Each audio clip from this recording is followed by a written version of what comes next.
The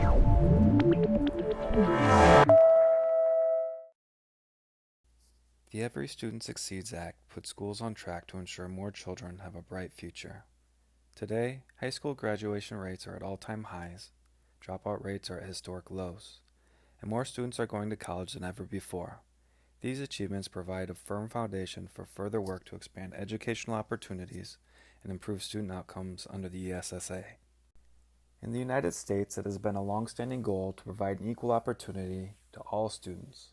And on December 10, 2015, the newest installment of the educational policy was launched, known as the Every Student Succeeds Act, or ESSA, was signed into law by President Obama. As current national educational policies and laws have been evolving since the mid-1960s, the latest federal measure was aimed to give states and districts more input into educational standards and accountability that students and educators are held to. This change was made possible by the efforts of educators, communities, parents, and students alike. So, how did the Every Student Succeed Act come into play? For a greater understanding, we'll need to jump back into history to 1965. In 1965, a teacher turned politician who passionately believed that a full educational opportunity should be our first national goal signed into law the Elementary and Secondary Education Act, which offered federal grants to districts serving low-income students. President Johnson's war on poverty at the time was the most far-reaching federal legislation affecting education ever passed by the United States Congress. By the turn of the century, there were demands for greater accountability in education, and the No Child Left Behind Act was written into law in 2002 to ensure that students in every public school achieved important learning goals while being educated in safe classrooms by well-prepared teachers. The law greatly increased the federal government's role in education, especially in terms of holding schools accountable for the academic performance of their students, through the use of, and primary focus of, standardized testing. However, this was deemed quite problematic and resulted in the current national education law that governs the United States K-12 public educational policy.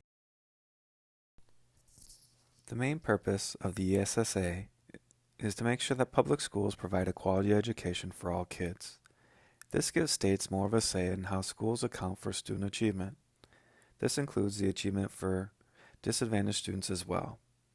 These students fall into four key groups: students in poverty, minorities, and students who receive special education, and those with limited English language skills. By focusing on underperforming elements, the ESSA is able to better identify students' needs and better equip the students with the help that they need. Under the Every Student Succeeds Act, states are expected to expand personalized learning. The ESSA requires states to involve parents in the accountability process for schools, improve the equity for diverse, underserved, and high-need students, and also support for locally designed, evidence-based interventions through federal funding. The reliance on state plans to close achievement gaps has increased student outcomes. The keys to the Every Student Succeeds Act is dependent upon research-based approaches to developing K-12 instructional materials that result in curriculum and teaching tools that take into account each student's cultural, intellectual, and social needs. Evidence-based instructional materials provide teaching solutions that can help increase equity in the classroom. Evidence-based instructional materials provide teaching solutions that can help increase equity in the classroom. By using adaptive technology, it directs students' learning towards mastery while also aligning to each student's preference and needs to maximize growth. Differentiation that allows teachers to precisely tailor instruction to meet the needs of all students. The use of assessments that track students in real life and recommend adaptations to maximizing learning. And comprehensive K-12 curriculum with multi-level, tiered frameworks for remediated core and AP instructions. Standard-based instruction was designed to align with the state standards as well.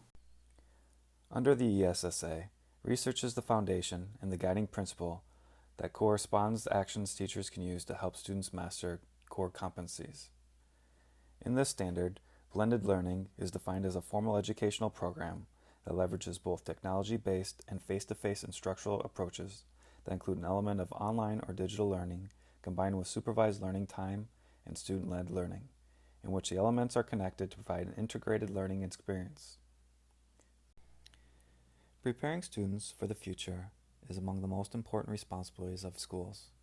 A school is only as good as its lowest performing students. Far too often, low-income students and students of color find themselves behind in key academic subjects such as math and English.